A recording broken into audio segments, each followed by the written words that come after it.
जो मनुष्य गौ माता की रक्षा के लिए मारे जाते हैं वे भगवान विष्णु के उस परम पद को पाते हैं जो योगियों के लिए भी दुर्लभ है। जो मनुष्य गौ की हत्या करते हैं उसको शीशे की गोली से मार देना चाहिए, ऐसा वेद भगवान ने आदेश दिया है। जिन घरों में गौ माता के गोबर का जो लीप लगाते हैं उससे कैंसर, एड्स, हैजा, टाइफाइड, प्लेग आदि अचानक तथा भयानक बीमारियां नहीं होती हैं। कब चांदी की कटोरी का दही गर्भवती स्त्री को पिलाएं तो कोई दिव्य शक्ति वाला बालक को वो जन्म दे सकती है। जय Shri Ram, good morning guys, स्वागत है आपका एक नए व्लॉग में। आज मैं फिर से रमेश जी के साथ हूँ और रमेश जी आज गौ माता के बारे में, गाय के बारे में हमको कुछ बताने वाले। दोस्तों तो ये वीडियो लास्ट तक वॉच करना और वीडियो अच्छा लगे तो वीडियो को लाइक और शेयर कर देना और चैनल को सब्सक्राइब कर देना। ओम श्री गणेशाय नमः, ओम श्री गुरुवे नमः, ओम नमः शिवाय भगवती वासुदेवाय नमः, ओम नमः शिवाय। जय श्री राम, भगवान आपकी गोपाल भगवान श्री कृष्ण, जय गौ माता। ओम एम ओम एम ओम एम ओम एम ओम एम ओम एम ओम एम। राम राम सर। राम राम सर, राम राम। गौ माता के बारे में हम आपको कुछ बताना चाहते हैं। जो गौ सेवा कल्याण की कोई पुस्तक थी हमारे पास, उसमें से जो कुछ हमने पढ़ा है उसमें से कुछ हमको कुछ याद है वो आपको बता रहे हैं। ये गौ माता है, ये पृथ्वी पर गौ माता मतलब कोई साधारण पशु नहीं है। ये इसको साक्षात भगवान श्री नारायण का स्वरूप माना गया है। और सर्व तीर्थमयी गौ माता, मान लो कि सभी तीर्थ इस गौ माता के चरणों में। जो गौ माता को कुछ स्नान करा के इसके चरणों की धूली, चरणों का जो कीचड़ होता है उसको सिर पे चढ़ाता है तो उसके सारे पाप नष्ट हो जाते हैं। तो इसको जो गौ माता को कोई स्नान करा के इसके चरणों का जो कीचड़ है उसको सिर पे चढ़ाते हैं तो संपूर्ण तीर्थों का जो फल है वो उसको प्राप्त हो जाता है। गौ माता के जो सारे अंग पवित्र माने गए हैं शास्त्रों में। अब गौ माता की आंखों में, गौ माता की नेत्र हैं उसमें सूर्य और चंद्रमा का वास बताया गया है। और गौ माता के जो गोबर हैं उसमें लक्ष्मी जी का वास माना गया है। और गौमूत्र में गंगा का वास माना गया है। और ऐसे सिर में जो सिंह है दो, ये दोनों भैरव माने गए हैं, इनका अवतार है इसमें।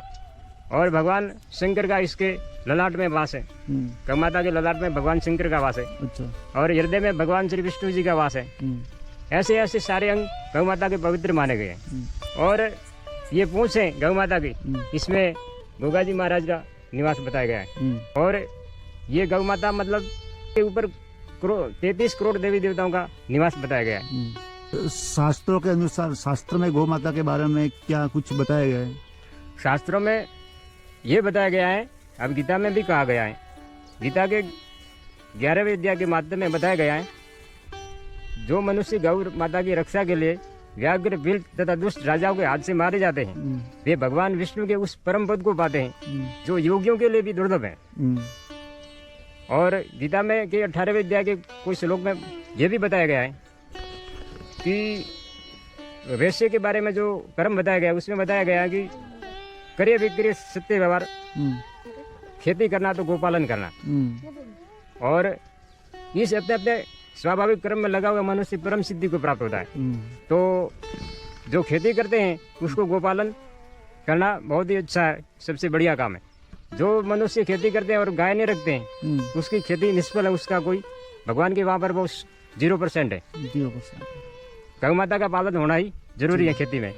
हर इंसान के घर पे गाय होना जरूरी है। जो लोग गाय की सेवा, अब जिसके पास खेत हैं, जो खेती का काम करते हैं वो गाय को रखे तो उनके लिए रखने की सुविधा बराबर मिल जाती है।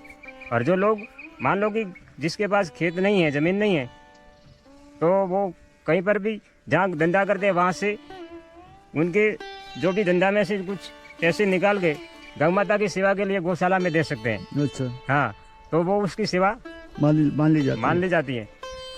जैसे कई बड़े बड़े व्यापारी जो पथमेड़ा गौशाला में दीवार पर नाम लिखा हुआ है, कोई इतना लाख रुपए गौ माता की सेवा के लिए देता है, कोई इतना लाख देता है, वो सभी लिखा हुआ है। तो जो समझदार लोग हैं वो अपना पैसा जो आज ईश्वर ने दिया है उनको पैसा, तो वो गलत काम में नहीं गंवाते हैं, वो गौ माता की सेवा में लगाते हैं। तो उनका जो धंधा है वो भी सफल है और वो हाथ से वहाँ पर नहीं कर सकते सेवा, तो गौशाला में पहुँचा देते हैं। उनकी जो भी धंधे का जो पैसा है उनमें से कुछ निकाल के गौ माता की सेवा के लिए पहुँचा देते हैं, तो वो उनके हाथों की सेवा मानी जाती है।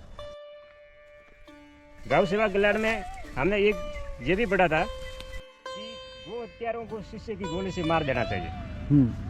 जो मनुष्य गौ की हत्या करते हैं उसको शिष्य की गोली से मार देना चाहिए, ऐसा वेद भगवान ने आदेश दिया है। जिस देश में, जिस भूमि में गौ माता के रक्त का एक बिंदु भी गिरता है, उस देश में, उस भूमि में किए गए योग, जप, तप, भजन, पूजन आदि के आदि शुभ कर्म व्यर्थ हो जाते हैं और निष्फल हो जाते हैं। गौ माता की सेवा के लिए अनंत कोटि ब्रह्मांड नायक परमात्मा गोपाल के रूप में प्रकट हुआ करते हैं।